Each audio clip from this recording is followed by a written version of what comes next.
वसा जनसेवेचा. चिखली विधानसभा मतदारसंघाच्या राजकारणात बुधवारी अचानक मोठा स्फोट झाल्यासारखी परिस्थिती निर्माण झाली. काँग्रेसचे ज्येष्ठ नेते माजी नगराध्यक्ष तथा 2 वेळचे माजी आमदार राहुल बोंद्रे हे आपल्या समर्थकांसह भाजपमध्ये प्रवेश करणार असल्याची जोरदार चर्चा राजकीय वर्तुळात धडकली.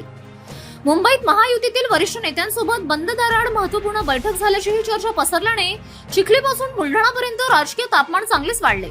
राहुल बोंद्रे यांनी 2009 आणि 2014 मध्ये चिखली विधानसभा मतदारसंघाचे प्रतिनिधित्व केले.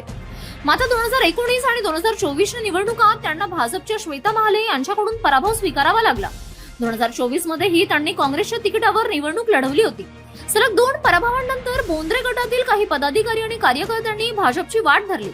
त्यातच त्यांच्या संस्थांबाबत तक्रारी, चौकशी आणि प्रशासकीय कारवायांच्या चर्चा सुरू असल्याने राजकीय तणाव वाढल्याचे बोलले जात आहे. त्यामुळे निकटवर्ती यांच्या आग्रहाखातर बोंद्रे सत्ताधारी पक्षाच्या दिशेने पाऊल टाकणार का असा प्रश्न उपस्थित झाला. बोंद्रे यांनी भाजपमध्ये प्रवेश केल्यास काँग्रेसच्या तिकिटावर निवडून आलेले नगरसेवक आणि निष्ठावंत कार्यकर्ते कोणता झेंडा हाती घेणार याकडेही लक्ष लागले होते.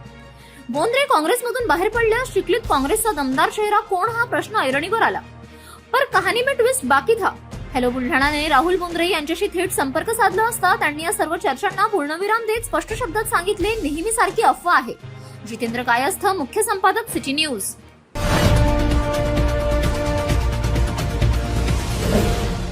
सिटी न्यूज वसा जनसेवेचा.